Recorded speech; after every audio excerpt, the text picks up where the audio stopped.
plenty. Yeah. God damn it.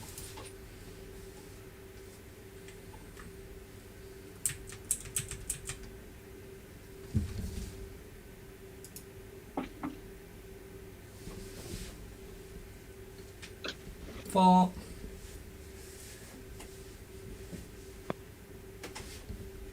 Nine. I got a 12 for mine. Well, then, my friend. It looks like Hollis is doing the recap. Well, Bailey is. Hollis. Oh, is shit. gonna do it, but- Hollis is knocked out. She can't say shit. All right. So, recap with my memory brain. Here we go. Basically, as last we met our merry band of adventurers. They were in the land of the storm giants, and then had just started to make way their voyage off of there whenever they came across a elderly turtle asking if she could come along as well, promising not to take up too much space, and they were like, okay, cool, sure, great. As they're rowing, their airship out of the storm giant settlement, they come across a much larger airship filled with pirates that immediately attacks them, latches their little hook thingings onto the ship, and thus battle began.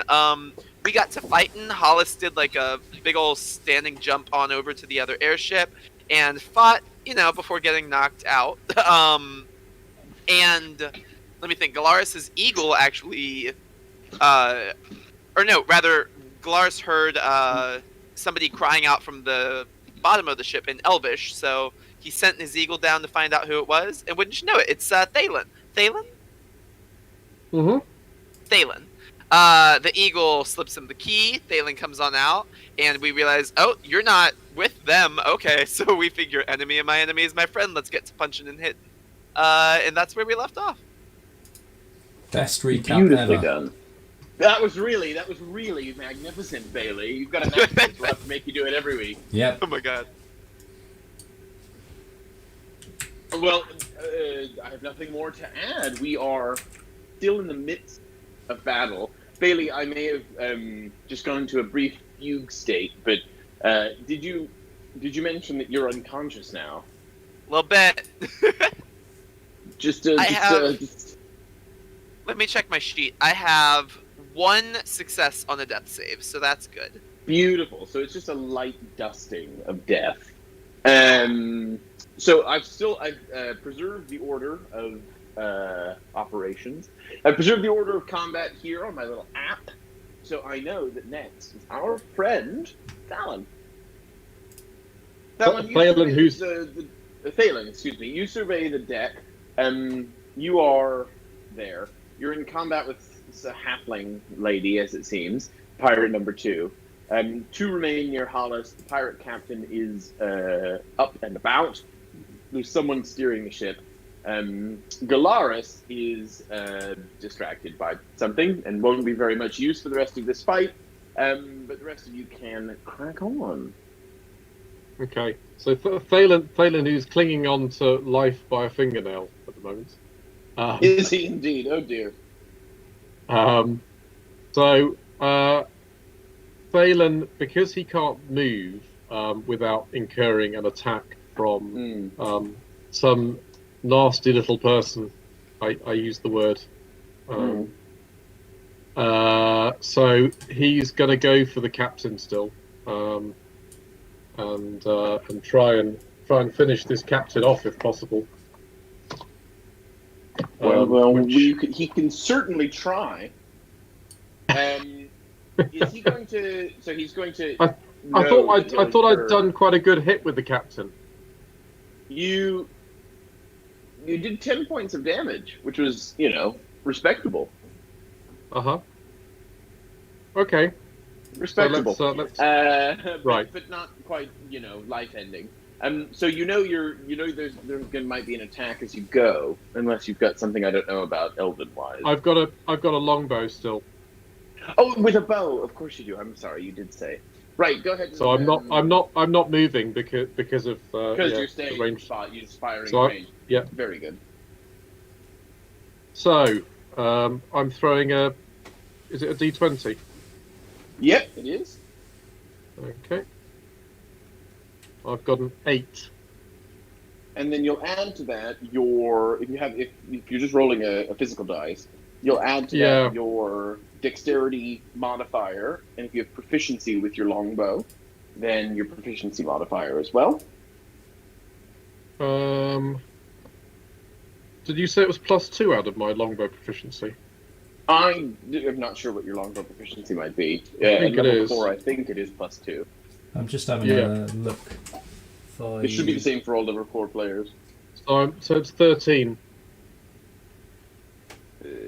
Yeah, you've got the 13 to archery. hit. You've got the archery skill. You gain a +2 bonus to attack rolls you make with a ranged weapon. Yeah, so it's So that's so +2 it's again. No, so I've got 8 +2 +3. 8 plus 3 for your dexterity. Yep, +2 for the Plus 2 for your proficiency. And then what was that Yeah. thing that Adam just mentioned? Was that an Yeah, additional +2 for ranged? yeah. Sounds like it. It's the archery skill, yeah. Yeah. Okay, it sounds so- like you got a 15. So I've got a Which is 15 it. then. Great. Do you understand that, Mike? Why you got that? Yeah, I do. Yeah. So, but what I don't understand is the hit. I've got a hit on my sheet. I've got longbow and then hit and then damage type and then notes. So, what's the hit says +7? What does that? How does that factor in here? That's Because I wasn't basically, really understanding that so it's last done the time. maths for you, right? Because we did +3 for your dex, +2 for your proficiency, and then +2 for Oh, your I archery see. skill. So the +7 is Oh, all of okay. those accumulated, so 8 plus 7, 15, Oh, right? fine. So in future, Oh. rather than worrying about all the individual numbers, because the only number Yeah. that will change, if you Mhm. if you increase your dexterity score, you can up that number, but that's quite slow and rare because that only happens every Yep. 4 levels. More often, Mhm. what will happen is your proficiency will go up every 5 levels, I think it is, to +3, Yep. +4, +5, or maybe it's even more frequent than that. Anyway, so that number +7 will grow, but for now, as you roll that d20, just slap a +7 on there, and that basically gives you the end result. Fine. Okay. So yeah, +15, which is a hit. So Which it therefore, certainly is. So I'm rolling how many? Is it D10s? It should The damage? say next to the longbow. I can. One D8 +3. Because the +3 for your dexterity gives you that additional damage. So roll the d8, slap 3 on there. Tell me what's up. So that's an 8 in total. Beautiful. 8 points of damage. The pirate captain takes an arrow straight to the shin, and it pokes out the other side, and it looks hideously painful. He is he's wounded, but certainly not bowed or broken. He's still on his feet, and is in fact the next one in the order. And he is going to take his. Let's see. He's fired his blunderbuss. He's going to take his captain's sword, and he's going to strike at Dr. Glade, who seems to be standing at the top of the stair there with a No, melee range. I went downstairs at Did you? on my last go, yeah. Let's put you down there then, so I don't forget. Right. You're down there now. Okay, cool. So he's not going to do that. Instead, he's going to mosey on over and try and hit you with his captain's sword, Phelan. And that's going to be an 8 to hit. I imagine that's unsuccessful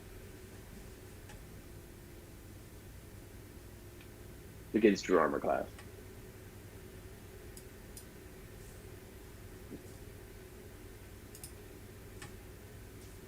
Oop, Mike, did we lose you?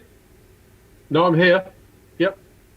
Sorry, against you, I'm afraid. The pirate captain is coming. Oh, Does an 8 against sorry, your armor it's a- class. it's Is a- that any success? My armor class is 14, so yeah, no, it's not a hit. So no dice. His pirate sword slashes against your leather armor, and it can gain no purchase. Next in the order is the pirate who's flying the ship, but he's a bit busy, so we're going to skip past him and head over to poor Phelan, this little pirate lady standing right next to you. She is going to try and whack you with her weapon. She seems to have a mace in her hand.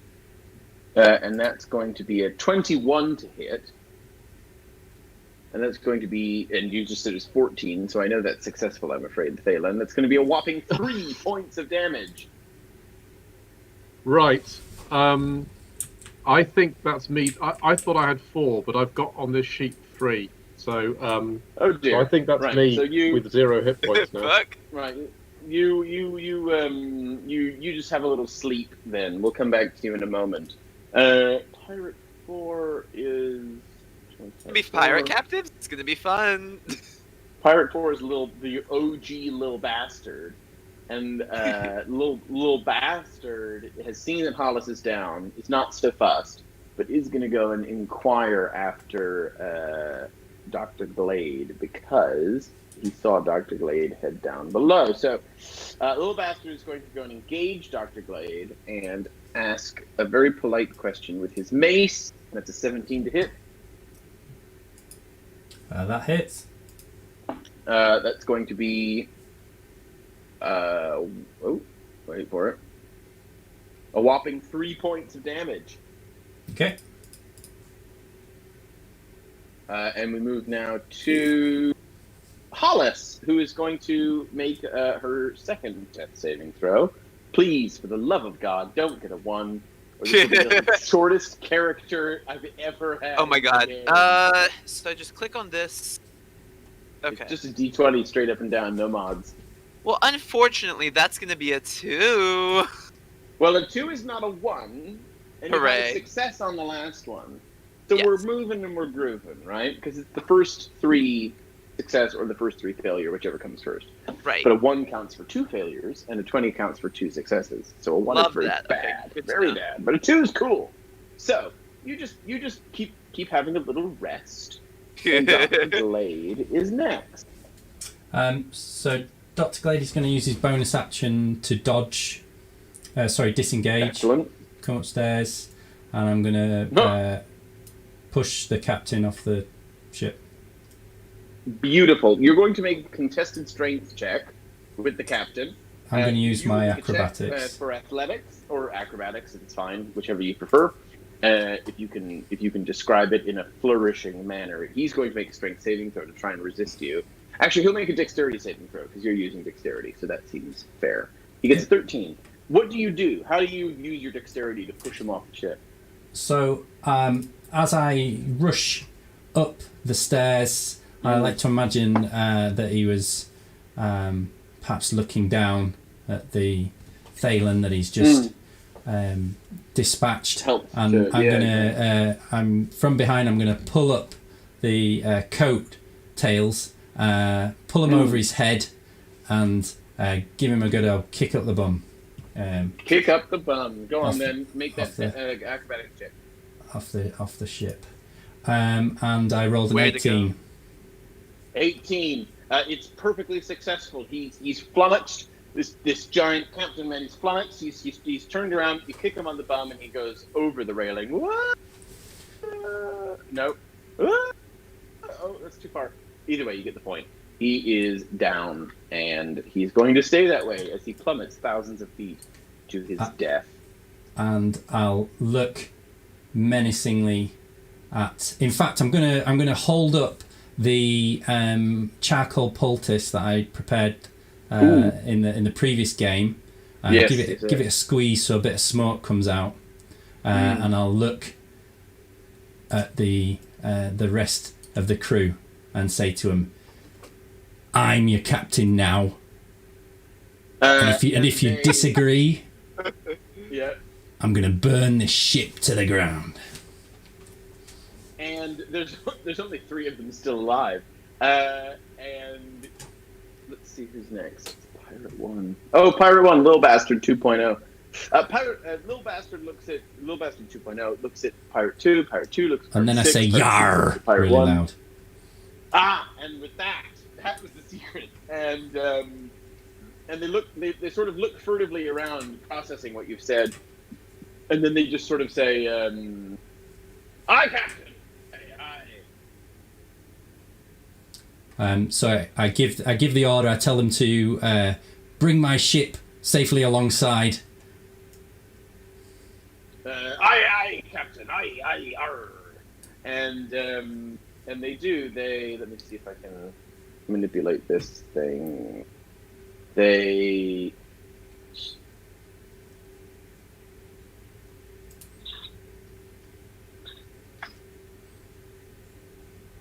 This bloody thing.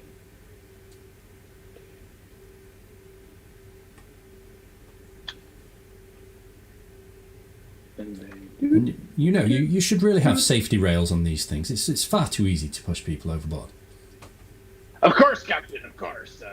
Very sensible, Captain. Aye. Yar. And Yar. they. Yar. Careful now. And they pull your ship alongside, and you can ignore these lower ones now because I don't know that we'll need them. Nicely done. And can that's not what I wanted to do. Can I use my healer's kit to... so let me just check how many uses of this I currently have. Healer's kit, so I've got 10 uses. So I will... I'd like to use my healer's kit too. So 1d6 plus 4 hit points. Plus additional hit points equal to the creature's maximum number of hit dice. So I'll use those on my crew. And is there any of their crew that's still... No, you threw them overboard. The only ones that died were thrown there's no overboard. healing then. So there's no healing, I'm afraid. Yeah. But all of you get to take 350 points of experience. Hell yeah.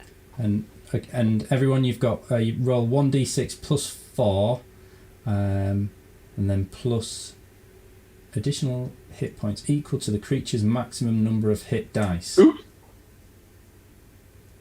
So I've got 3 hit dice.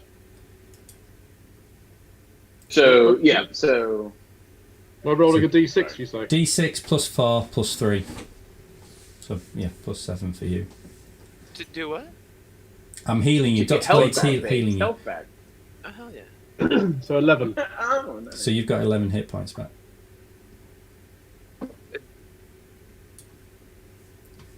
Hooray, I'm not dead. Thank you, Dr. Glade. Well, that's- Although we haven't Pleasure. been introduced yet. That's true. Who You are could you? guess now, Plus if you a please. d4, you Ah. said? D6 plus 4 and then plus whatever your maximum hit dice is. Your level plus your level. Oh, gotcha. Okay, cool. So, So I Roll feel a like D6 I feel plus like 9. somebody's thrown a cold bucket of water over me. What's 6 happened? plus 8. Nice. yes, well, it's a family tonic of mine. I'll share the ingredients with you one day, I'm sure, if I can trust you. Yes. Well, thanks for setting me free. Although we seem to make a bit of a pig's ear of finishing off this crew, but as I've come round, I see you've won the day. Well done. Yes, well, seems I'm the owner of a new ship and a slightly larger crew. You there? What's your name? Anyway, And I What? pop- Me, sir? Yes, you. I'm Agatha, sir. Agatha. Okay, and you over there? The- Me, Captain. yes, you. Stacy. Nice to meet you, Stacy. And you there behind the wheel.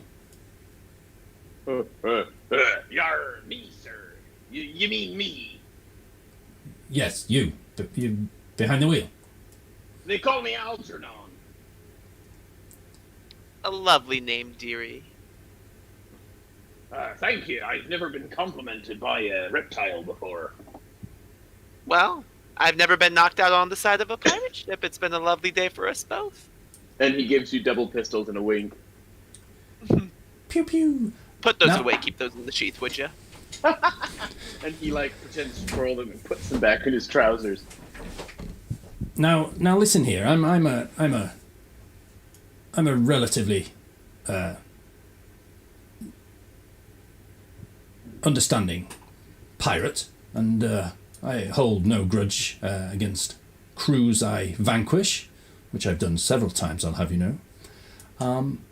But any trouble from you, and you'll be going over the side like your captain did, okay? Aye, sir. Aye, you're the captain now. Now, that the previous captain, does he have any friends that may come looking that I need to worry about? Aye, he's well respected within the Pirates Guild.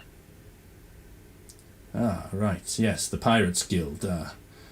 Now, the one thing you may know about the Pirates Guild, if you are truly in the Pirates Guild, which I am, you would know that I have to test you on the rules of the Pirates Guild. Now tell me, what would one who didn't know about the Pirates Guild need to know about the Pirates Guild? Oh! Agatha pipes up. That's a good question, Captain. That's a really good question. Of course it's a good First thing question. that someone... Yeah, of course. A very good captain.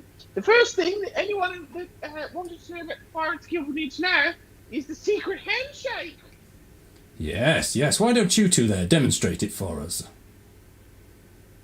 And they look between each other. But Captain, rule number 4 says you must never demonstrate the secret handshake to unverified members of the Pirates Guild. Yes, but what does the rule say about disobeying your captain? And they look. Rule number 2 says you must never disobey a captain. Yes, and does that overrule Rule 4? It does, sir. 2 more, sir. And they get together and they where's Stacy? Stacy comes over and they do a complex secret handshake, and you are going to need to make a perception check in order to remember it. There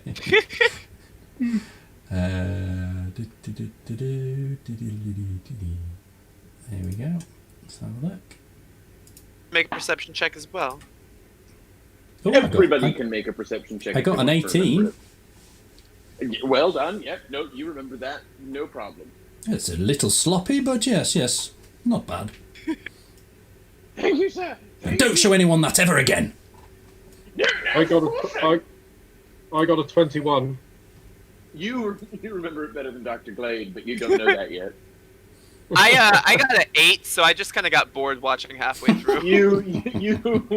You will need to make a performance check if you ever want to try it to see if you can bullshit your way through the secret handshake. Did you look down at your 3 fingers and think, oh, I'm never going to do that anyway? Like, this is ridiculous. Give up. All fingers and thumbs. All stubs and shell. Yeah. Captain, if I might be so bold, what is our next move? Yes, well, why don't you tell me what your next move was, and I'll see if I like it or not. Well, I know it was a silly plan trying to defeat me, of course, but you know. Of course, Captain. You're too strong. You're too amazing, Captain. So yes, keep talking. Oh, and you're very pointy face. Very pointy indeed. Yes, and don't get on the wrong side of it. No, Captain, no. Your face is as pointy as your wit. I have other pointy things that you may be introduced to if you don't behave. Follow my orders. Now, what was your plans?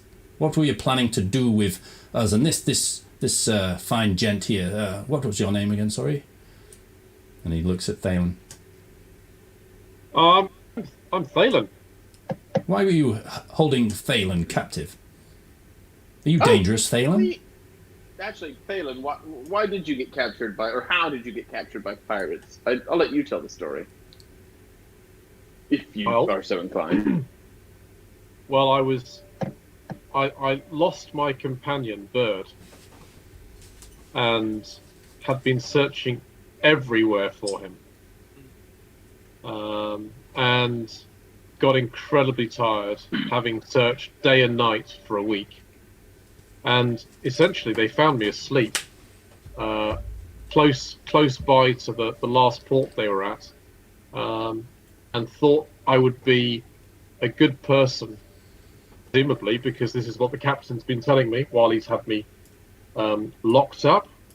A good and interesting person to add as a crew person, as a crewmate. They sort of basically press ganged me onto their ship because I was asleep on the dock, shows I know nothing about sailors. Lots about the army, but nothing about sailors. So yes, when I woke up, I was on this ship and they'd left, and I was behind bars, and they've been trying to persuade me to join them the whole time for over a week, and I've said no. Captain, we were just impressive. We impressed him right in the service. So you're telling me that you would rather be in the brig of a ship than serve on it? Absolutely, with these guys, yeah. Well, all right. I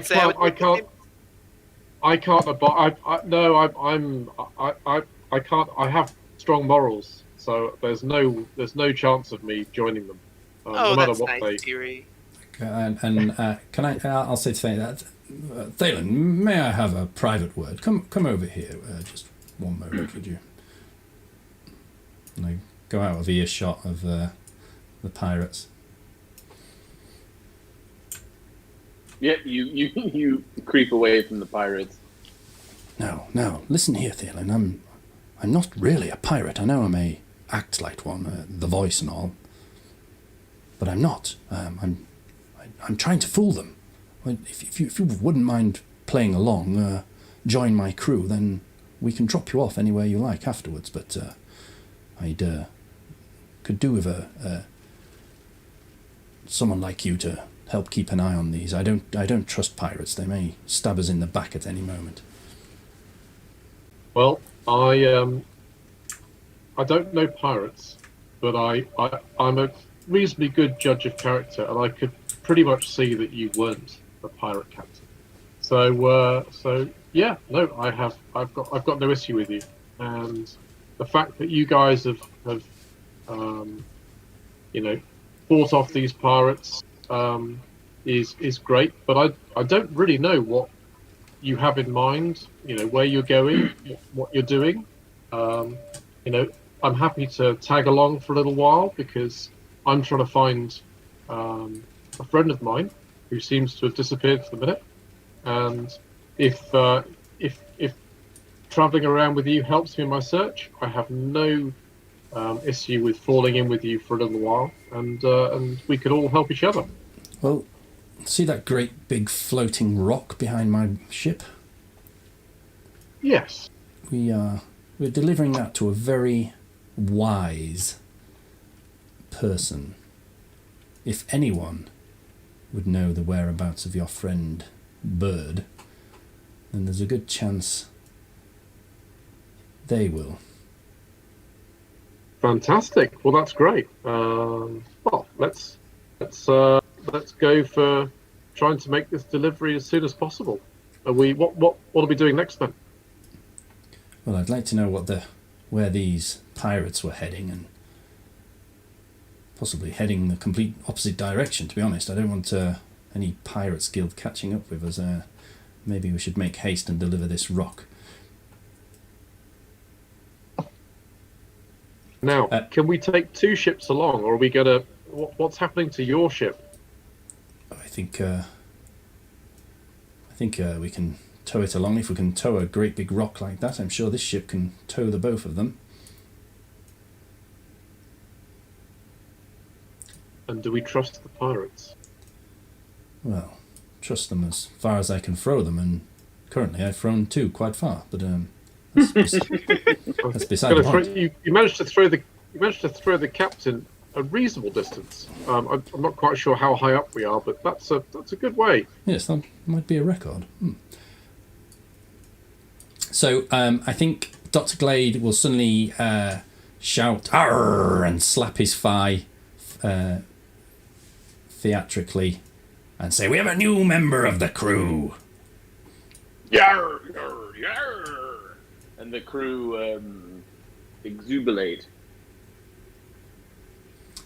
And then yes, back to business. Where were you heading? What was the plan for this ill-fated plan of yours to take my ship or my rock? What was the next part? What were you going to do? We were to purloin your great rock there, and then we were to take it back to our pirate nest high in the mountains. And the captain seemed to know someone who might purchase it off you. Well, there be a change of plan. Yar yar! Change plans! And I point at the one behind the wheel and tell them to set. Yes, you. Set sail for, and I tell him where we were heading. Where were we heading? You were heading back to the capital city of Moreau. Moreau's in Souk. So, With your plunder, your great rock, and you inform them of these facts, and they yar, in agreement. They are happy to reset the course, and they say, Captain, are we to tow this ship with us the entire way? well, what do you suggest? So, I only ask, Captain, because this ship, and they gesture to the larger one, is perhaps well known in lawful ports and may not be welcome. yes, and that's exactly why I have this smaller ship for, going unnoticed. Yes, that's a good point. I'm starting to like you.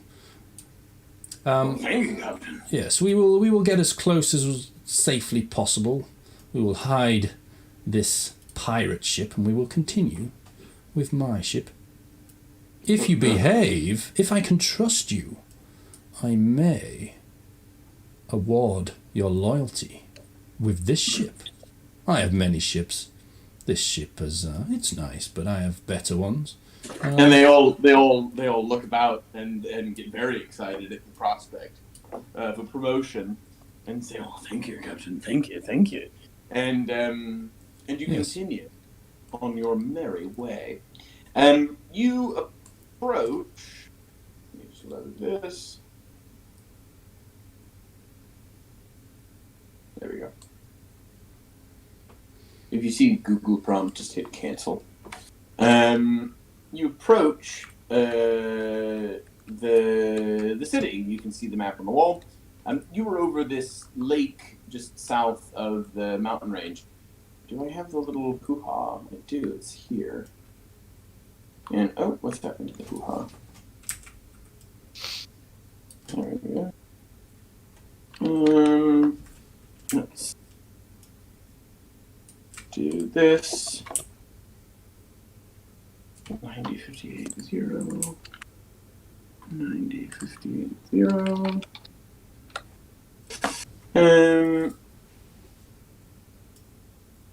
What's the name of the city again? Sorry, I'm just looking on the map. It's Morose. Yeah, I can see With a that. Z, Morosh, in the lyrical dialect. Should I be seeing something here? As in, I've got a sort of large scale, or You should have a large-scale map of the region, topographically on the table, yeah. and then over in the corner of the room, I say corner, even though it's a sphere, but over in the corner of the room, you should see a standing map, and I'm just putting a little red icon on the wall to indicate your current position. Just positioning it now. There we are. Just over past the table. And the icon, it's like a little D20 with two crossed swords you can zoom in upon. The icon is currently situated between two major mountains. You find a ravine shall we say. You find like a ravine, and you cache your pirate ship there, and you continue. You load the crew onto your smaller Valeri's ship, and you continue with your unwanted vessel into Maroche, which you can see is just the other side of. Is it? No, that's. Oops. Does that change anything? No, fine. The Maroche, which is just the other side of the mountain range from you, if you look on your little map there on the wall. And How do I look at the map? you would. It's a sort of a combination of zooming and scrolling. Are you on a PC? Yeah. The WASD will let you navigate about the table, and my mouse wheel allows me to scroll. So it's sort of a combination of those two that then lets me fly over, and then sort of I use the right mouse button to position myself, and then zoom to kind of get better views on things. It's only a reference on the side. It's also pinned at the top of the resources tab, I believe, in the Discord, if you wanted to download a full size for yourself. If you hold down M, that gives you a magnifying glass. So you can zoom in. Oh, that's quite good. If you hold down Alt, it... oh, that's only for icons. Never mind. The M is much better.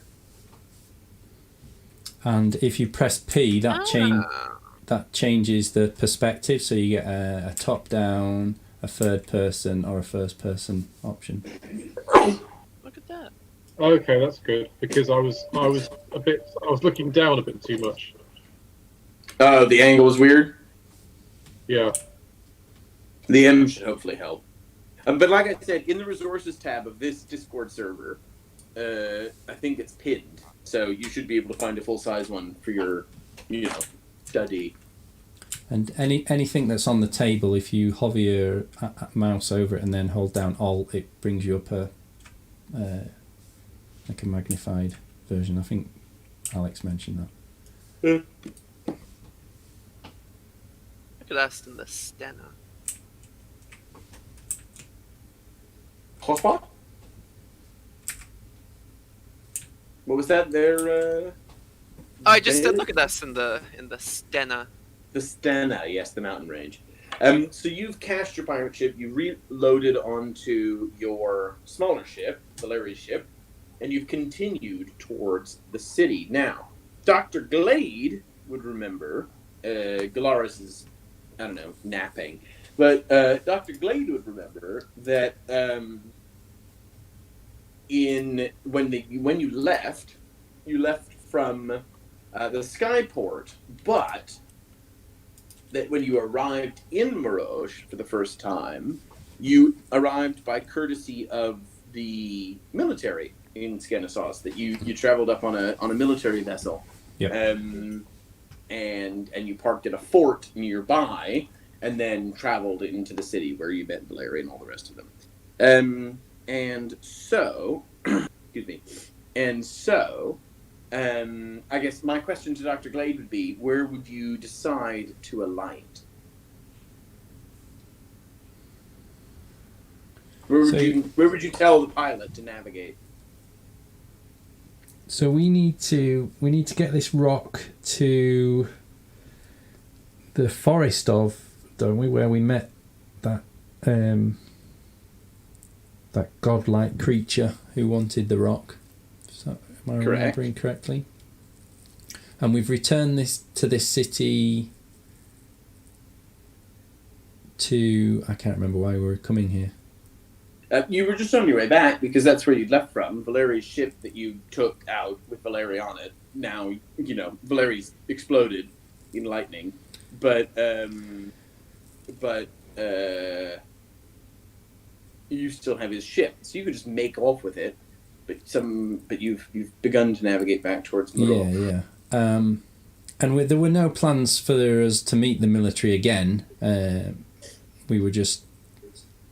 I don't recall that we had to be escorted or anything. We could just go straight to the forest ourselves. I mentioned last week when we did the time jump to introduce the new players that you'd been with the Storm Giants for a month.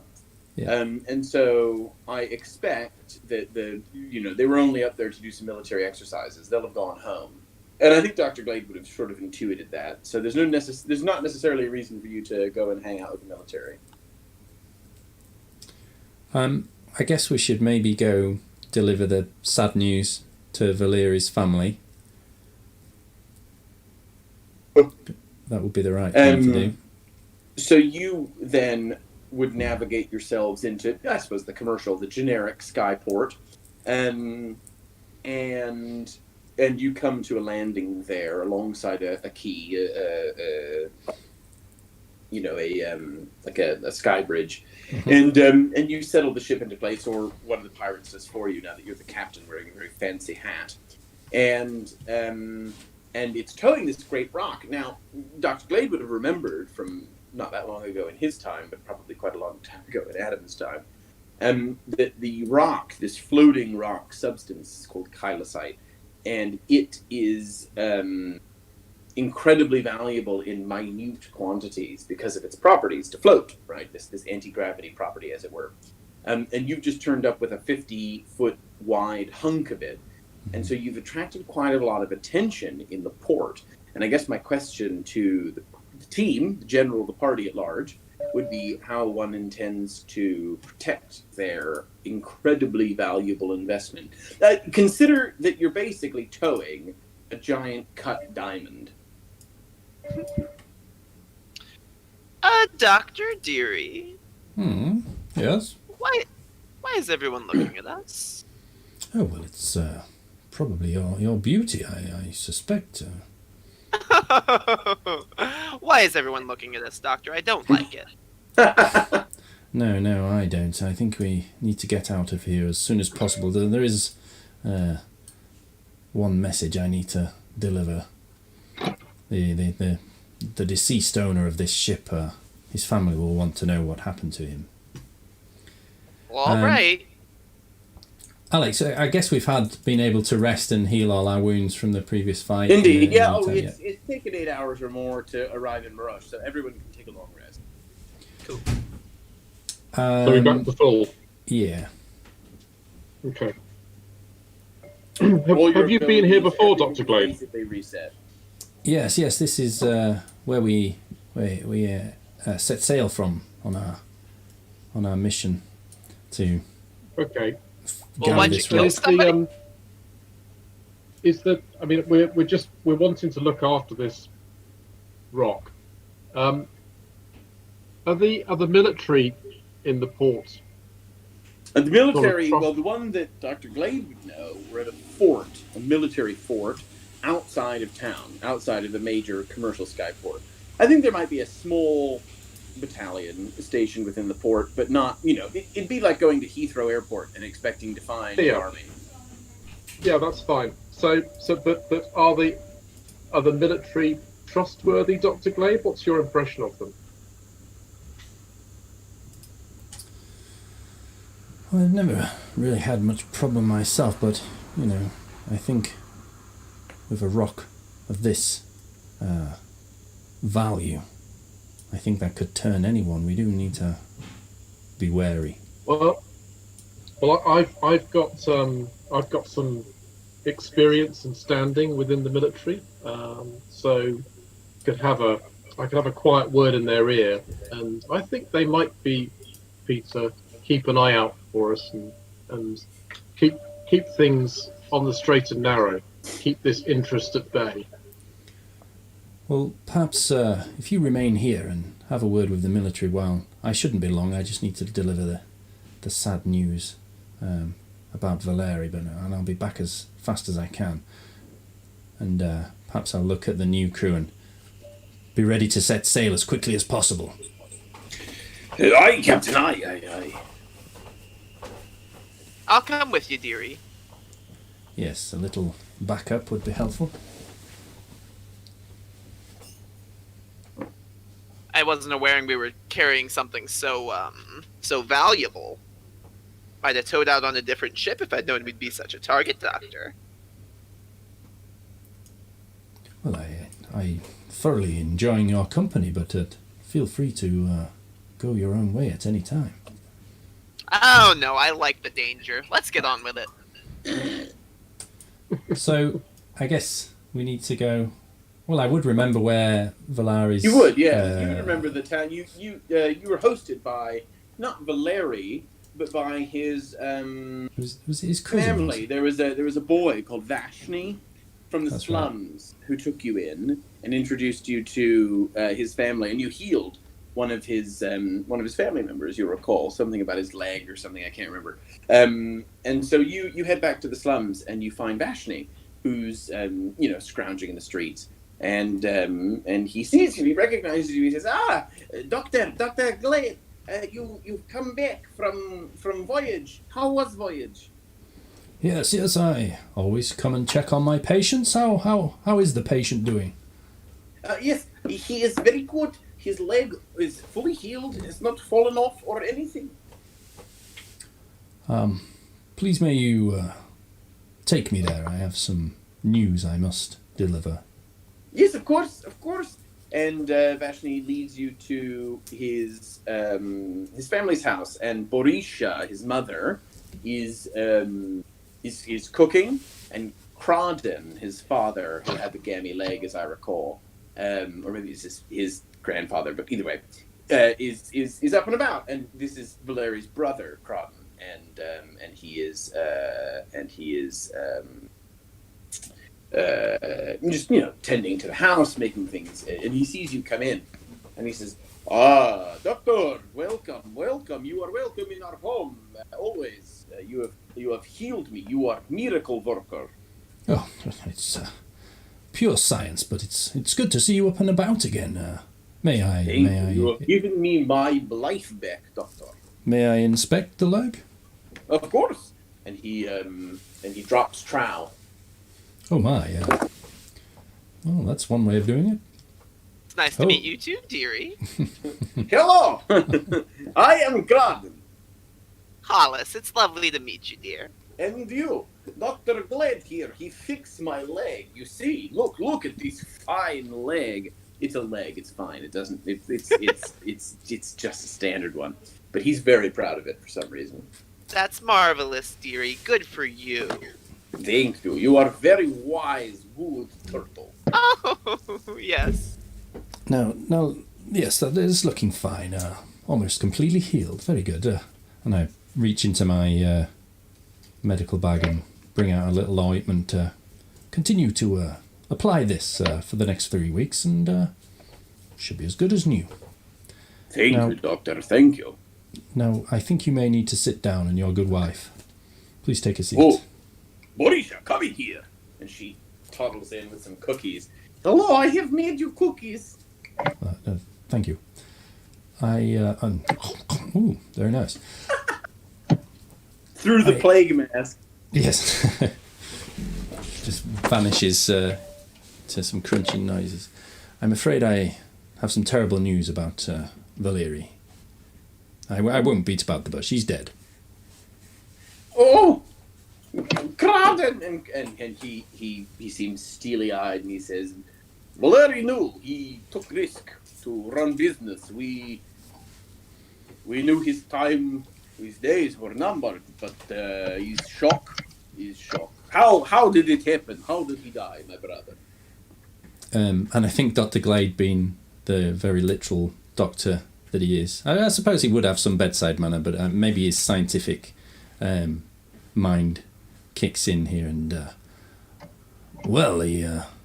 his cranium exploded all over the room, I'm afraid. Oh! And Borisha begins to sort of dab out the tissue, and Crawdon nods and says, He didn't feel a thing, I assure you. What was that? I missed that last bit. Was it cannonball? Was it gunshot? Who has killed my brother?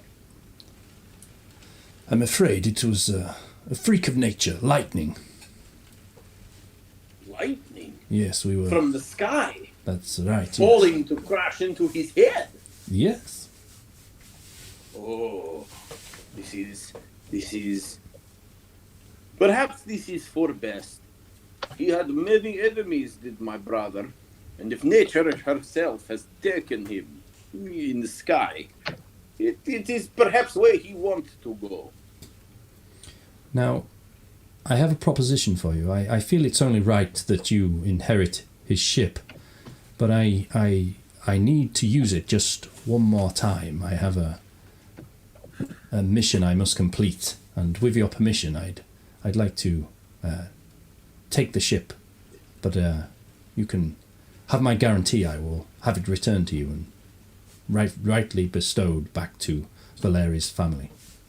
And he puts both hands up and he says, "No, no, no, no. It's not my ship.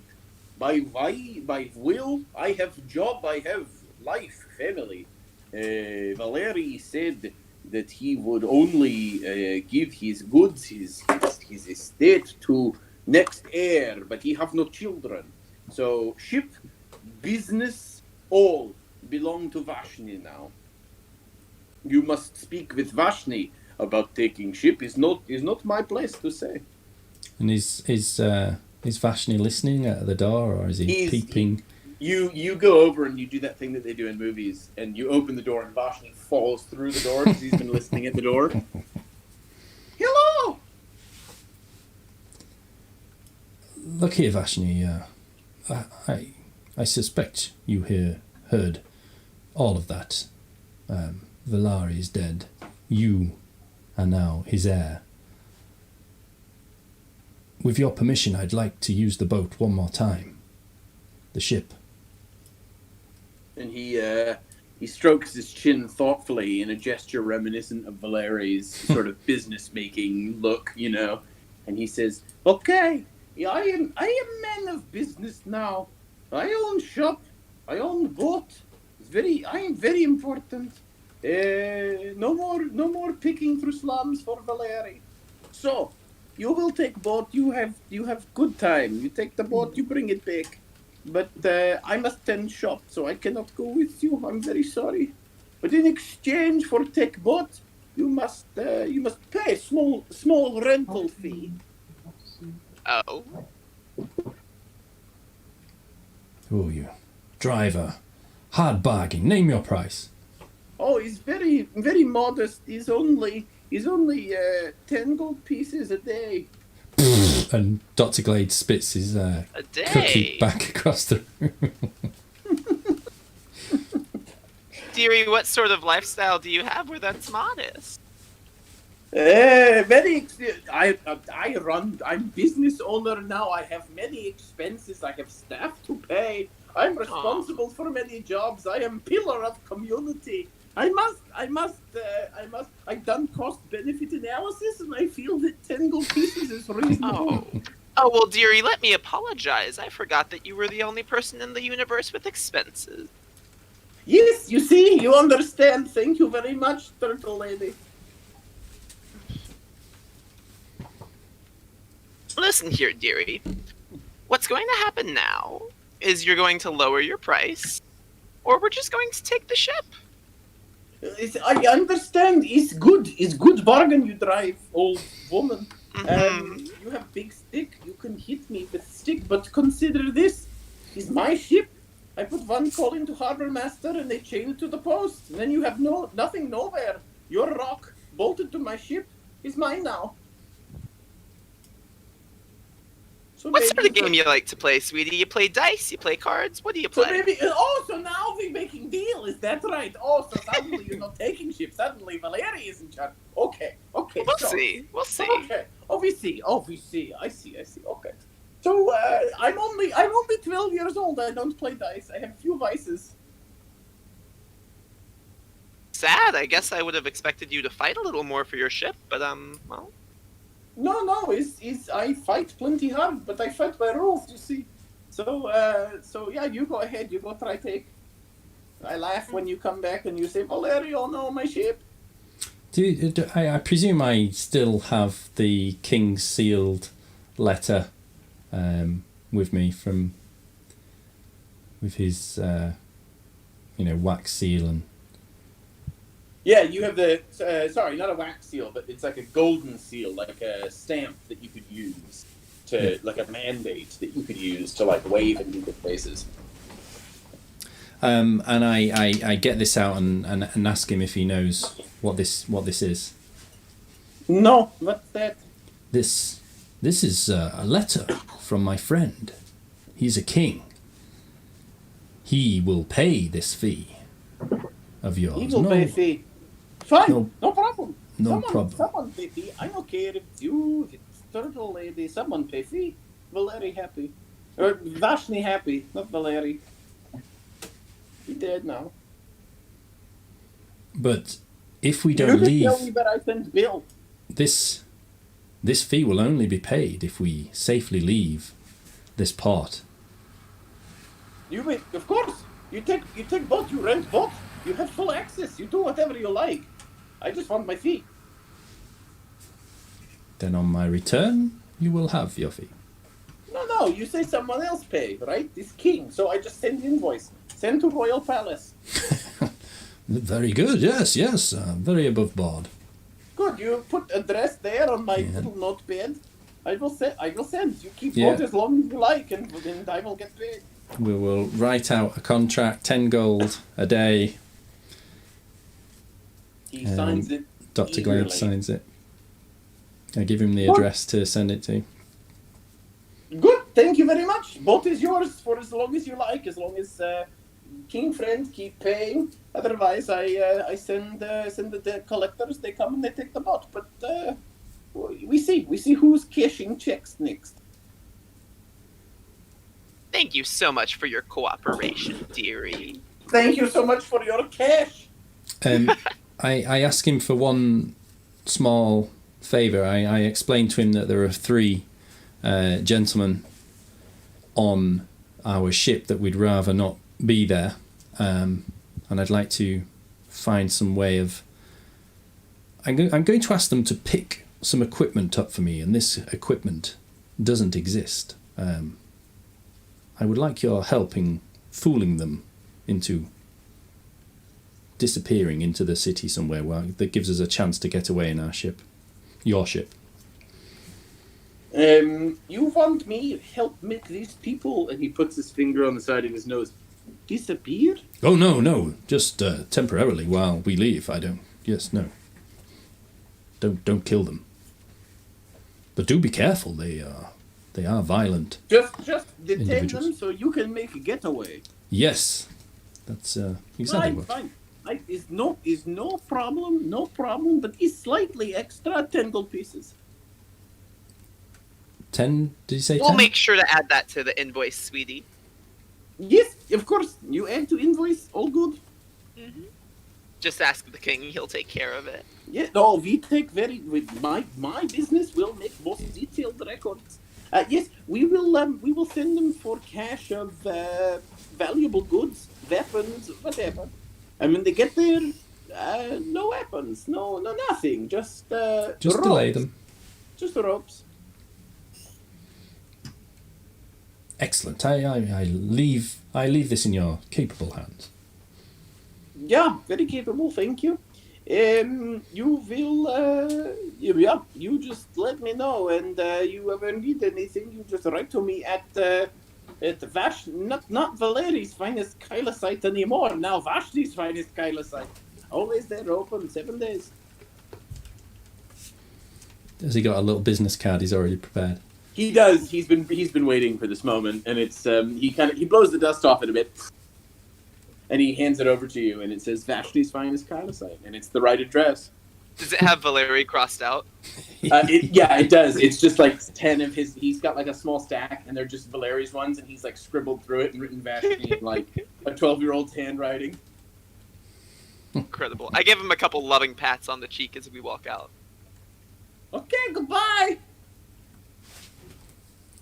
And once we're like out of earshot, I like kind of like whisper to Dr. Glade, like, so we're never coming back to this port again, yes? Oh, not if I can help it, no. Good stuff with the king seal back there. Oh, he will get paid, I'm afraid. I wonder if Hollis or Thalen have known, Dr. Glade, that you're on a royal mission, or if this is the first mention they've heard of it. Oh yeah, I guess Hollis maybe thinks that was fake, and so maybe, I absolutely do, yeah. So walking. My friend the king, that's a good one. I'll have to remember that, you know. Perhaps strolling back to the ship, I explained to Hollis the story and how. And she her excitement kind of wanes a little bit, and she goes, "Oh, well, that's all well and good too, I suppose." Oh, you're actually friends with the king? Here, I thought he had pulled off an impressive bluff, and now I'm just like, oh. Fine.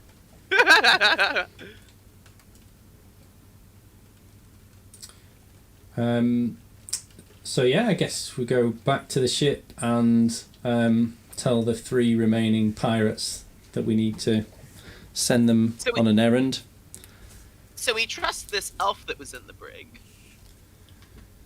Well, he seems to have proven himself, but we should keep an eye on him until we can fully trust him. But That's fair. I trust him more than those 3 I've pirates. only been here 24 hours. Oh, well, that's the truth. They do seem a little dim-witted, don't they, dearie? Yes. Captain! No, wait, that's either not Russian. Our captain, you're back. Well, Yarr. welcome. No, I have a job for thee, and I can only trust you 3. I have some supplies I've bought while we were in town, and I give them the address. Please go there and get them as quickly as possible, and be discreet about it. Of course, Captain, of course. But all of us, Captain, you don't want anyone to stay behind with the ship? Myself and Phelan and Hollis will stay here. And I know this is a delicate. And I tap the side of my large pointy nose. I say, these items are of a dangerous nature. Weapons. I need you to say no more, Captain. Yes, you understand, don't you? You understand. We're well versed in such cargo. Well, don't delay. We can't leave without them. Oops. I just unplugged my computer. Whoop. 1 second.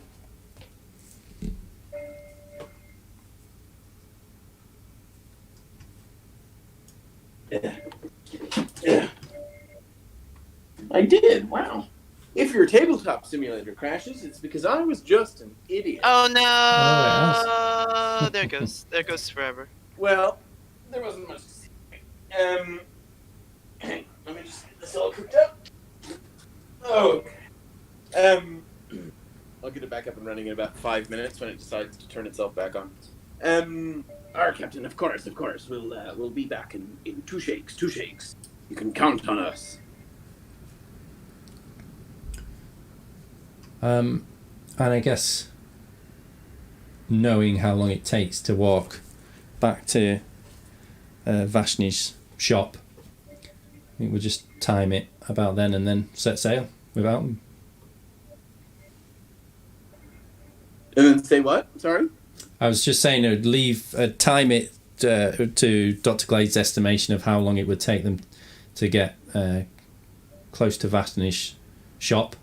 Mm-hmm. Just to show that they're out of Yep. view of the Out ship of leaving, and then we'll leave. Yep. Absolutely. Phelan, dearie, did we have any trouble with the locals?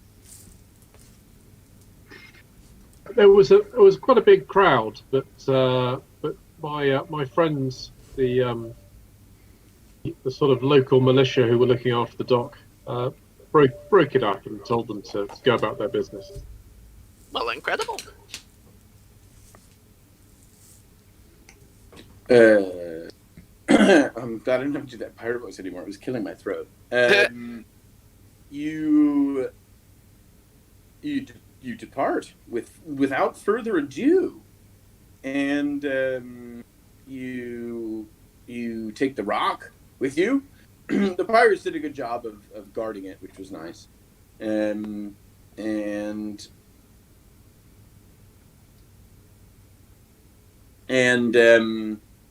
you depart from the skyport in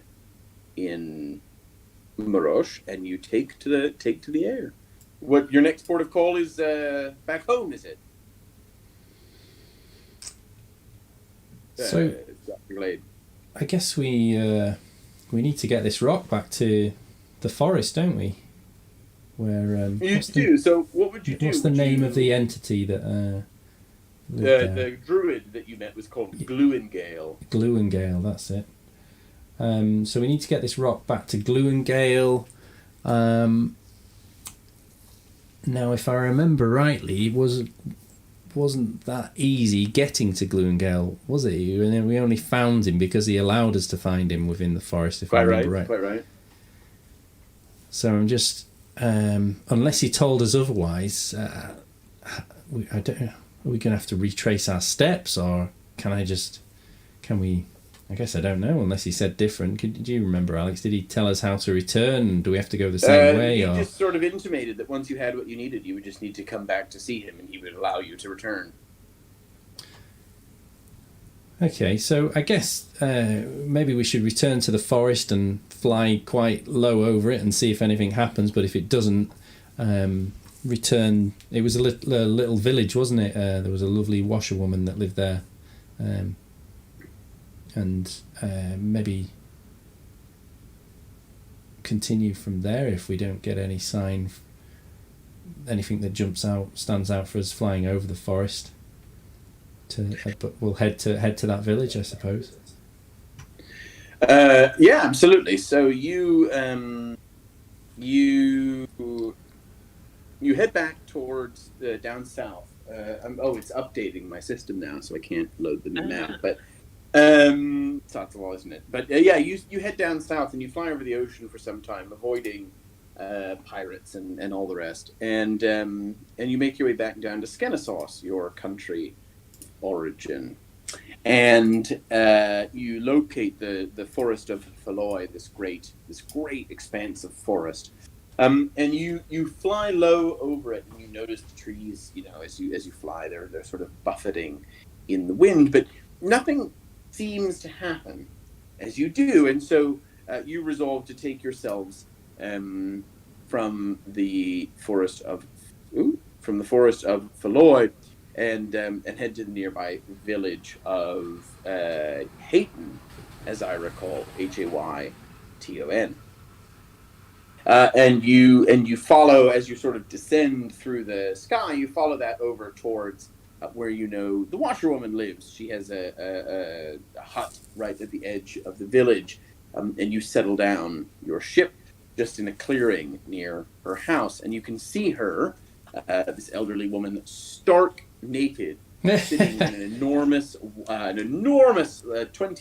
foot wide and about 10 feet off the ground, this big wash basin, and she's scrunching the dirty clothes under her feet as she washes them and relaxes in the sudsy water. And Dr. Glade remembers that her name is Hoda. That's right. And remind me again, Doctor, what will this woman provide us? Oh, well, she'll thoroughly clean your clothes if you ask her kindly. I see that, yes. And a dry roof, relatively dry roof above our heads. Questionable broth, perhaps. It's okay. It is a strange place to set far from, but it was a very complicated process finding this Gluingale, and it seemed to start from here. I'd like to retrace my steps, and it began by visiting this woman. We'll say no more. Hoda! Doctor? Yes, Hoda! Lovely to see you. I see you are in fine fettle. And just lands on the ground on both feet from a 10-foot leap. Lands on both feet, completely dripping wet, naked and sudsy. And she says, "My, it's good to see you." And it's good to see all of you, Hoda. Now, tell me, I don't see with you. There's a nice new turtle lady. I haven't seen her before. Good morning, dearie. How are you?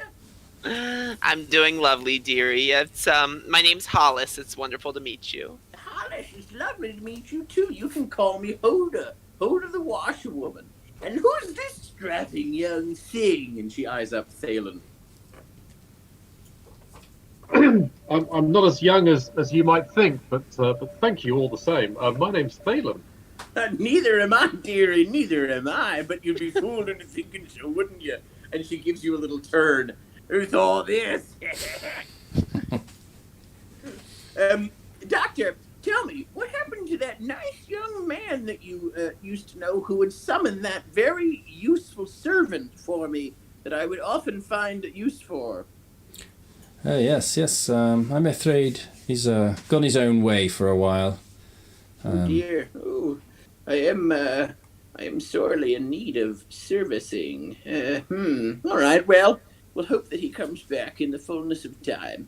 Well, Doctor, you've come up in the world. When last we saw you, you were wandering away on foot. But here you've landed in my garden in a giant skyship. Yes, Holder. Well, it's a rental. I don't know. Oh, I see. Would you like to decide for some soup? Oh, that's to be very kind of you, Holder. We're going to head into the forest and speak with our mysterious friend again. But yes, we have time. Soup it is. Come on in. And she dawdles inside and begins to pour you some bowls of soup. She has not yet donned any clothing. And she places 3 bowls of broth in front of you. And they seem like relatively benign vegetable broth. Hollis is the only one that notices that the water has a few extra suds than you'd expect in a vegetable soup. Oh, dearie, I'm always looking for new recipes myself. Would you mind telling me how you made this? No, not at all. So all you need to do is you take some carrots and parsnips and onions and a few potatoes, maybe some celery, just this and that from the vegetable garden, and then you just mix that with just any old water you've got lying around, and you cook it for a few hours, and it forms into this lovely soup. And if there's one thing I've got plenty of, it's extra water. I kind of look out of the side of my eye out at the wash basin outside and look back at my soup and I just say, well, that's nice, dearie. Well, thank you. I've been working on that recipe for 50 years. Dr. Glade whispers to Hollis and I can give you an inoculation afterwards. Don't worry too much. I'll find something. Inoculation! Soup's so bad you need a shot. I'm gonna excuse myself from the table a little early and go see what I can catch myself outside. She doesn't really notice you go. She's busy sort of foodling about the kitchen. And you find some, I don't know, what does Hollis eat? I mean, meat and berries and, it's nothing too, she's not too picky. Well, that's good. Yeah, you find some extra veggies in the garden that you sort of wash off in the river, and you eat your fill of some I raw got a veggies. 13 for a survival check, just in case. Oh, you rolled it, and you didn't even need to. So thank you for doing it. You wash off in the river these veggies. You munch and you're fine. I like to think that the other two do that thing where they pretend to take a sip, and then the second Hoda's back is turned, they chuck it out the window. So good. Couldn't eat another bite. And Hoda says, "Oh, I hope you enjoyed your soup. You come on back now when you've seen your weird friend in the forest, and you just bring that nice young man back whenever you can." Hoda, is there any news in the town? Any strangers at the moment? Strangers, huh? Strangers. Well, we did have a strange man pass through a few weeks ago, And there've been some tales from a local town of people going mad and jumping into a well to off themselves, but, otherwise, no, why do you ask? I'm a little concerned about leaving my ship and the cargo here while I venture into the forest. Of course. Well, it won't fit in the house. Is there anything I can do to help? No, you've been helpful enough, Hoda. I think I wonder if there's a way of disabling the ship. I don't know if I would have been taught that in my rudimentary lessons from Goliath. Take the battery out of the ship, as it were? Yeah, remove a spark plug or something like that. I just don't want anyone... Because I'm presuming we can't... We can't drag this giant stone behind us through the forest. I'm going to have to go... Actually, you could, because the stone doesn't weigh anything. No, I mean, like bumping into trees and stuff like that. Could you actually... Oh, I see. Yeah. Yeah, you would just need to disable it. Why don't you... I don't really have, like, a mechanics check. So... someone's lighting off fireworks. I'm not sure. What would be a check that you would do for like a motor vehicle?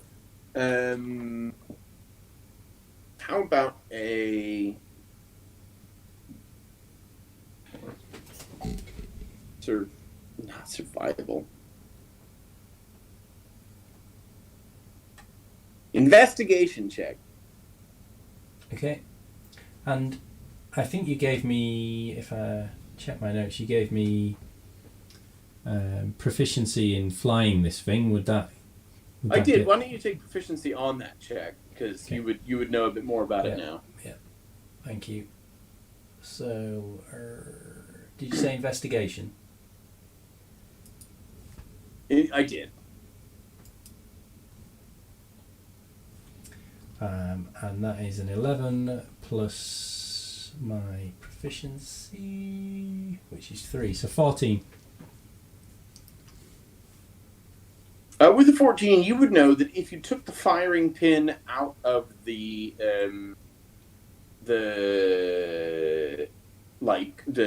engine, which uses heat to produce thrust in various directions, then it wouldn't be able to produce that thrust, and it would basically, you'd have to like push it.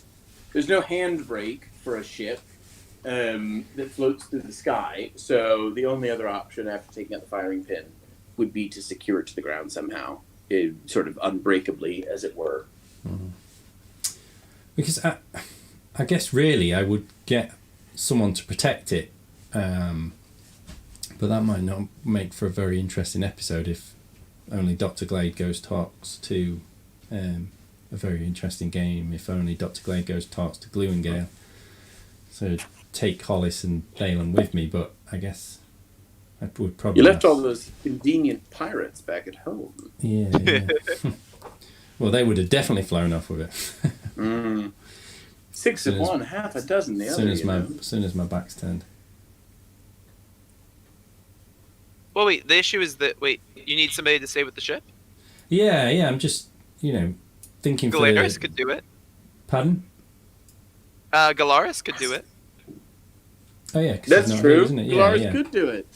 Well, thank you for volunteering, Galaris.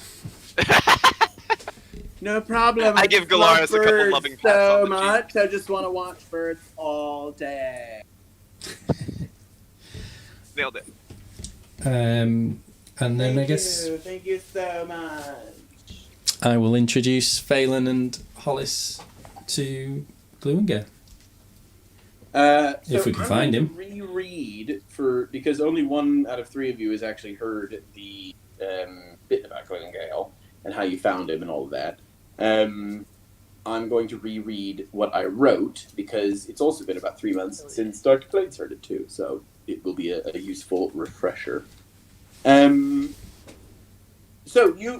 all of you begin to wander into the forest, and Dr. Glade is reasonably sure of the of the way, as he follows sort of deer trails and animal paths through the thickets.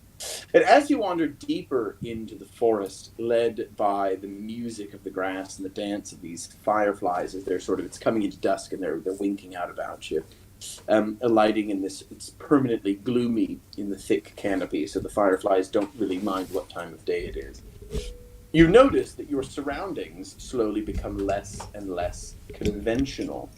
Hollis finds a bush whose leaves are covered in iridescent fish scales, and these little tiny mirrors bounce the low light around the forest floor, creating this shimmering effect on the underside of the canopy like sunlight off of water. Dr. Glade pauses to marvel at tiny flying islands, which on inspection appear to be fat bumblebees covered in moss. And our friend Thalen sees butterflies made of the most delicate crystal, and overhead watches as birds drag their vibrant colors and long tails behind them, painting the very air with their paintbrush feathers. And Hollis also notices and hears the trill of bird song echoed not from above in the canopy, but from her feet, where wildflowers sing a chorus, the butterflies and bees darting between them all the while. And the forest gets ever more strange and unrecognizable the deeper you all venture, and the shimmering feathers of a peacock are grafted onto the bark and canopy of one tree, the opalescent azures on the trunk opening into this brilliant canopy of green and purple eyes looking down at you. And another tree has the lusciously soft red fur of a common fox, and its leaves are all these foxtails dangling down and sweeping clean the air. And eventually you reach a tree that stands out from the rest, smaller but certainly more distinctive. It is an ancient and gnarled thing, and around its canopy you can see the drama of all 4 seasons played out at once. And though one branch is flushed with delicate pink blossoms, its neighbor is in the full bloom of summer with strong and hearty green leaves. And one has these vibrant and fiery oranges and reds of autumn, and further still a branch lies barren and dormant. And the bark of this tree twitches, and the branches twist themselves into the form of an elf. His tunic is woven of leaves, and his robe is made of spider's silk, with many spiders still weaving at its ends. And his physical form does not appear much older than the later stages of middle age, around 650 for an elf, but the depth held behind his eyes belies his physical age, with a longevity far greater than the lion's share of the last millennia. This is Gluengale, Dr. Glade's compatriot, I suppose, would be a way of putting it. And I've reopened the Tabletop Simulator server, if that's of use to anyone. And where's the bloody thing? And What's the name for the thing again? Padme? Padme, that's right. Same as in the Discord server. We try and keep these things consistent. If I remember rightly, Alex, you had a beautiful painting you did of Gluengale's. I did, although it's Domain. not of our lovely new players. It's of the old ones, but I shall post it again in resources for the edification of all. One moment, please. I have it here somewhere. I can't find the Padme server. Padme. Oh, found it. There it is. There she is. Great. So it's old. Near it now. So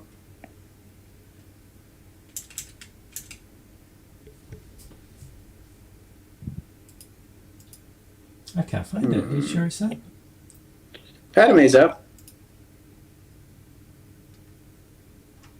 And there's the photo. There you go. In resources is the Glade with Gluengale that you now find yourself in, and the characters are slightly different. Dr. Glade's the same, but you can ignore the other two. No, I'll invite you, Yeah, Adam, I into can't the find server. it. Thanks. There you go. This is lovely. Remember how to accept that.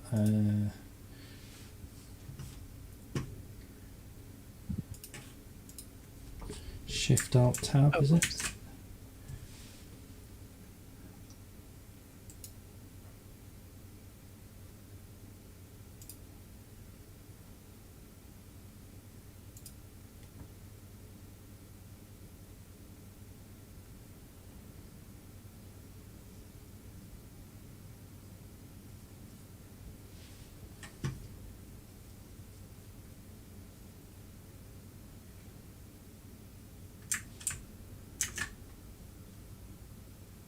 I better make myself the bloody DM.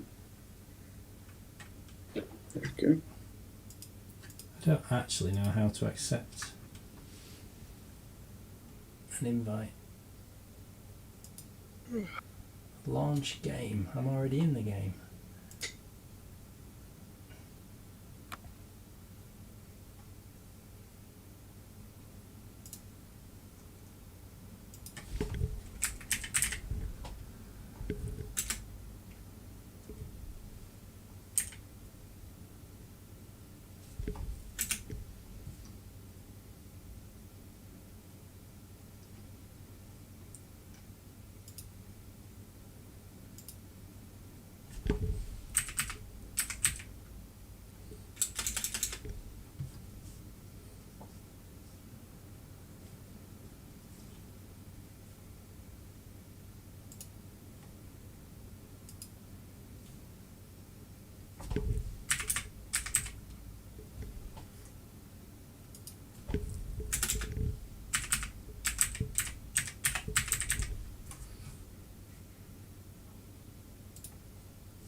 Do you want me to invite you again, Adam? No, I've found it in the server list now.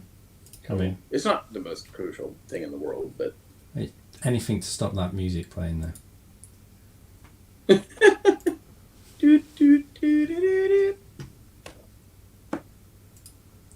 I have found a way of turning it down now. Oh wow, well How do done. you do that? As you come in, there's a sound. There are some settings before you, as you're logging in. Right.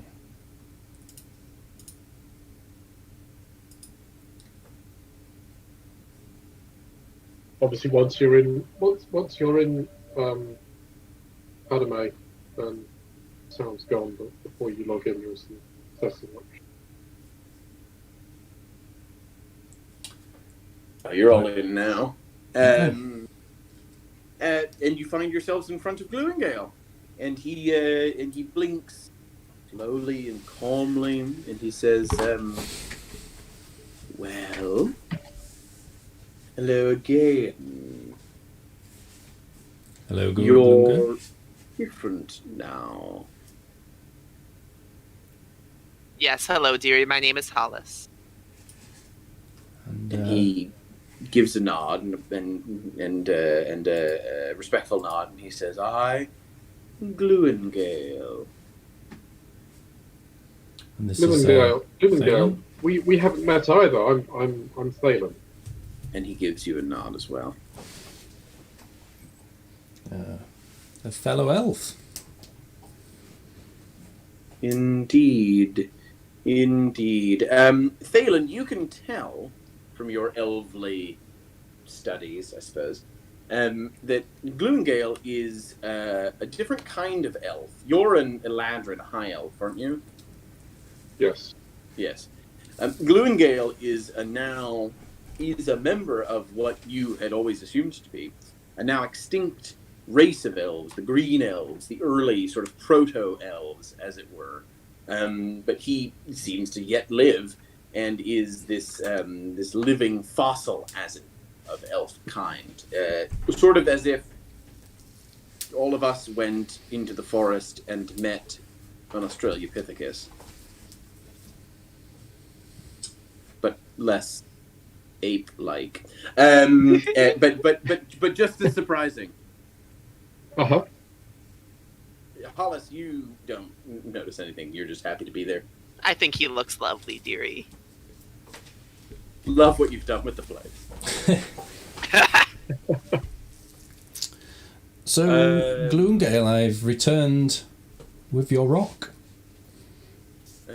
and he sort of looks at the sky. I hope you haven't brought a rock. Oh no, you misunderstand the floating stone. That's much better news. Thank you. This is excellent. This will complete my work. Where is this rock? Well, I didn't know how to bring it this far into the forest. It's the washerwoman Hoda. Yes, It's she has lived at the edge of the forest for many years. it's there, waiting. For Very you. good. I will arrange for it to be taken to the ritual grounds. Oh, you- thank goodness for that. You wished for information in exchange for this gift, did you not? Yes, I did. May I have that? Do you remember what you wanted? Come on, Alex. Just let me just look at my notes.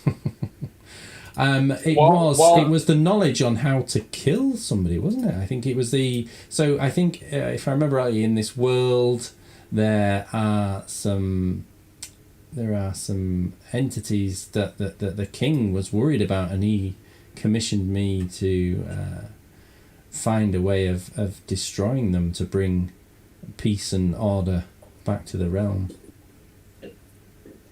Indeed, you came seeking passage to the realm of Anu, ancient god of the hunt, and I agreed to provide my knowledge in exchange for this rock. So there's 7 of them, isn't there? The Archon, is he an Archon? I'm just fine. Gloomingale wouldn't know that, but that's correct. Yeah. And you can go and chit chat with the king when the mission's over and get fully briefed if you wish. Do you remember what you required to open the gates? It was we need his name, don't we? Is that right? And Oh, we needed a feather. indeed you did. Have you brought this feather? Shit on it. Did we? I can't remember. No. I've completely forgotten. So we needed. Alex! A hint would have been good. So no, we needed the feather of a rock, didn't we? Or one of its descendants. Its ancestor, the morrow bird. The morrow bird, yeah. Indeed you did. So Perhaps if back you on the have road. not yet acquired it, there may yet be time. So, what do we learned? Wasn't there one in a museum somewhere? In Souk there was. But unless you want to fly all the way back to the north, you'll probably be better off trying to find one a little closer to home. Yeah. Gluengay, where's the nearest morrow bird, please? The morrow bird has been extinct for 8,000 years. Yes, it's where would I find the nearest? It's a rock, isn't it? Its descendant. Indeed. The rock inhabits high mountain passes. I suppose if you are unable to locate the feather of a morrow, you might try a rock. Yep. We did get attacked by a rock once, didn't we, actually? You got attacked by people riding on the back of a rock, but then the rock Yeah. left. So, Conveniently. looking at the map that you've kindly provided on the table, where that symbol, aren't we? That's us You're- there. But you're the little icon there on the table, the Yeah. little cross keys of swords and a d20 in So- the forest. Yeah, so we're kind of surrounded by mountains. You're probably more like there now, but there you Okay. go. Yeah, you're surrounded by high mountains. So what, Dr. Glade would know, actually. Here's what Dr. Glade would know. that would be the closest mountain range. In notice. You would consider one of two options, and I guess this is then a bit of metagaming, but just a bit of fun, right? Depends on what you want to do. You could go and try to seek out this giant 200-foot wingspan bird in the mountains, and either procure a feather or somehow slay it, and do what you will. So that's option one, which is an adventure on its own. Option two, Dr. Glade would know that within Notice, in a particularly unsavory district, one he doesn't frequent very often, but would know of, is the black market. And you could also potentially try your luck trying to procure some illicit antiquities and, the remains of deceased and extinct creatures and that kind of thing on the black market, if that was appealing. Well, I'll put that to my two companions, seeing as they're getting dragged on this crazy endeavour. So I'll say, look, at least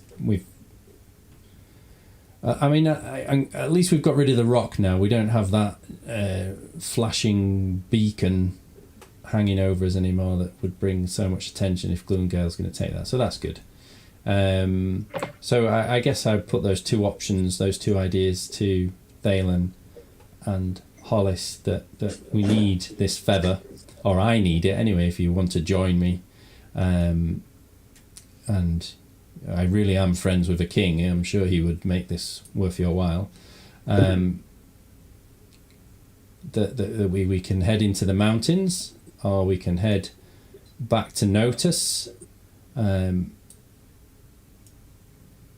then yes, perhaps acquire one from the black markets. I dislike those areas immensely, but needs must.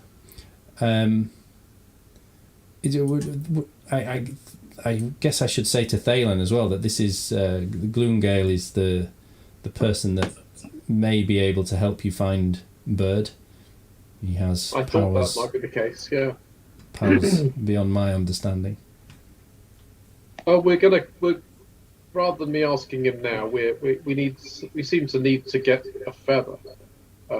So we'll be back. I'll ask him when we come back. I'm not particularly wanting to go off and kill a bird just for a feather. So if we can get a feather another way, even if it is through a horrible black market, then that would be my vote. Although being a friend with a bird, I believe birds often use feathers in their nests. Maybe we could raid a nest. Do you think it's going to be we could do this without injuring or maiming a bird? Assuming they don't attack us, of course. Yes, we could stake the nest out, and when the bird leaves, we could steal a feather, perhaps. Well, that sounds like a perfectly acceptable plan. Hollis, what gets your vote? The city Well, or the mountains? navigating our way through a dangerous black market sounds quite fun, dearie, of course. But I do suppose it's a bit more pragmatic to stalk out a nest. Now, do I think that we can get through it without fighting a bird? I must admit I'm not optimistic, but I say let's go for it. Well, if we don't find a nest, we could always return to Notice and try our luck there. So maybe we cruise around in the ship, see if we can spy a rock, follow it, or see if we can find a nest. How large are these rocks, dearie? Hollis, make a nature check. Ooh, it's not gonna be great. Oh no! Let Let me see 1 second. Make it with advantage because of the time you spent with the storm giants, and I'll Oh explain shit! why in a Okay, moment. cool. Good to know. Good to know. Because I have -1 for intelligence checks. All right. Oh my god! I got a crit 20. That'll do. First try. Okay, work. Well, do it again because you know a 19's good, but you could do better. Okay. And then I got an 18 after that. So. Wait. Okay. So you would know just from your time with the Well, storm 18 minus giants, one. who are very in tune with nature, especially some of the older ways, that the rock is a beast, a bird, with actually, I think I have something for this. That's a terrible picture that someone has drawn, but I'm going to send it to you because, by God, it's just terrible enough to be fantastic. Oh wow. Well. You can ignore the Tarrasque below. That's irrelevant to our current predicament. But the rock is the bird above, and apparently Okay, it's so the that- scale. So the one below isn't the plan view or whatever you call it. No, Of it's the- not the of the one above. sidelong. You know, you can ignore that. It's a dinosaur with wings. Here's a different one. This is a decent photo. I'm just sorry, I just Googled it to try and find something for you. Here's one. Terrifying. Let's do it. So it's quite big. I think the expression I might use would be "fuck off massive." Ooh. But I'm an elf. I don't do overstatements. That's true. Rather large.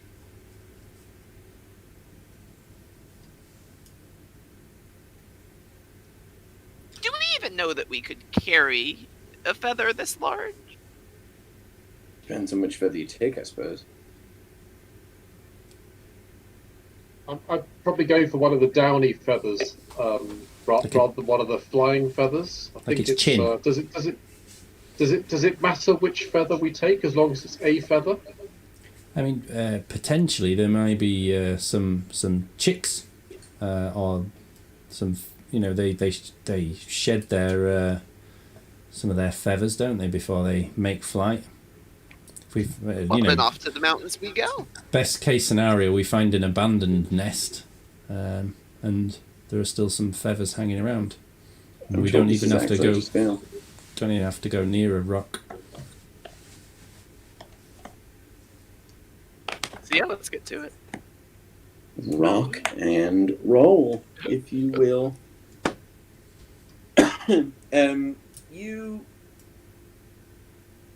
What do? You head back out to Hoda's? Yeah, I guess we head out to Holders, collect Galaris and the airship, and might as well use the airship and get as close to the mountains. Maybe even from cruising as close You might and find as something. safely we can get to the mountains. Sure. Maybe above or alongside. I would presume there'd be some kind of telescope on an airship, and see if we can take shifts at trying to. Locate something. So we've left the stone behind for Gloomgale to deal with.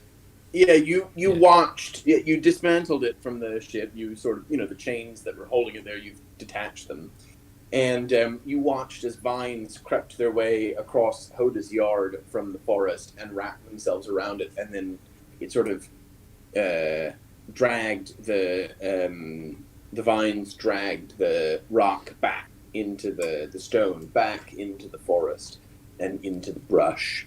If you recall the scene in Jumanji where the vines eat the car, that's what I'm picturing. Yep. And yeah, so you now have an airship unencumbered by giant floating stone, and you just need to go find the world's largest bird. Oh well, if that's all. That's it. Only that. Cool shit. Rock and roll. So, you take off. You gain altitude over Hoda's place, and you angle your way towards these mountains over here. Where do you go? Where are you heading to? So, Oh, dear. There you go. this This is highest all done. this highest peak. I mean, what do we know about rocks? Hollis, you seem to roll well. You Matter seem of to fact, let me tell y'all I know. yeah, you seem to top. You confidently explained about the wingspan when we were back with Gloomgale. Do you know? Do you know if they would prefer the higher peaks or the? Where would they nest? Do you know? Dungeon Daddy, where would they nest?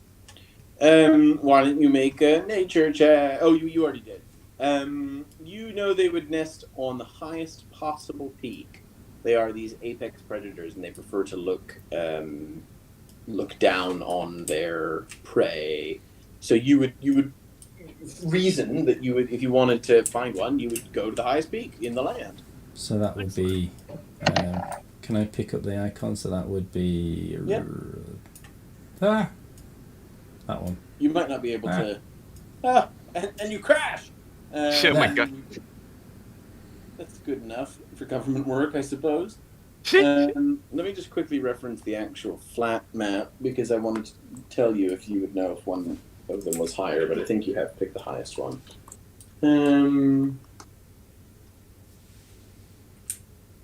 15,876. 10. Oh yeah, much higher, much higher.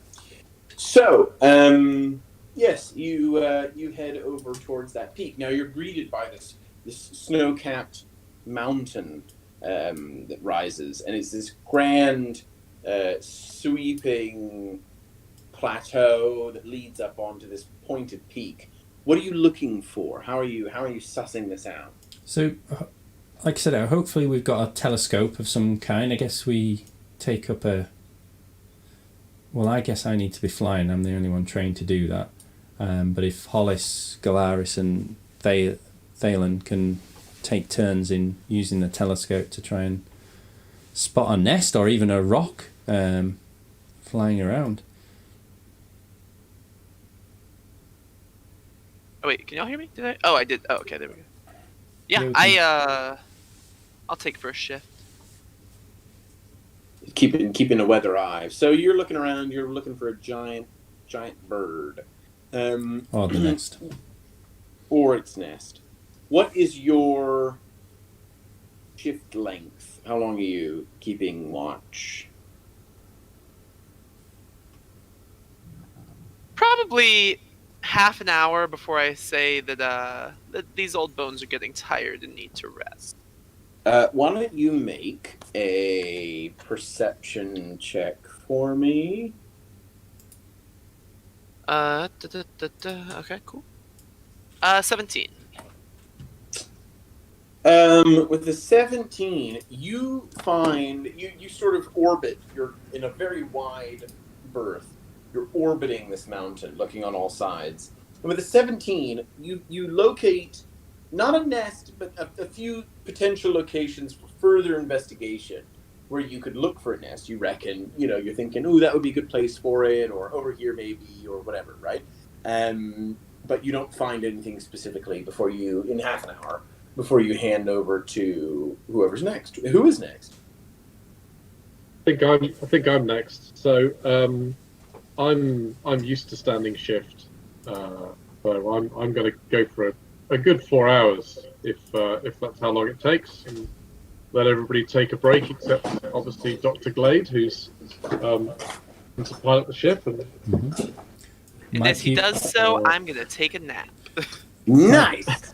Mike, you've got a skill called Keen Senses. It says you have proficiency in the perception skill. yes, I do. Yes. And I've actually got to get running now, unfortunately. But Oh, dear. yes, sorry about that. But I will see y'all all soon. Well, if there's no further objections, I didn't actually think we would get to this point tonight, so I don't have necessarily anything intelligent written, and I could use the excuse to just draw a line under it and come up with something much more intelligent next week, if that's all right. Can we do Thalen's role, and then that might Oh, certainly, and then we can dictate leave on a high. you. Give it but 2 minutes. So is that a D20? Yeah, It is. plus your proficiency. So 'cause you've got 18. keys. Ooh, with an 18, Thalen, with an 18, assisted by Hollis's. Take it with advantage, actually. 18 may be the sum of. Oh yeah, because I pointed out some places. Indeed, you did.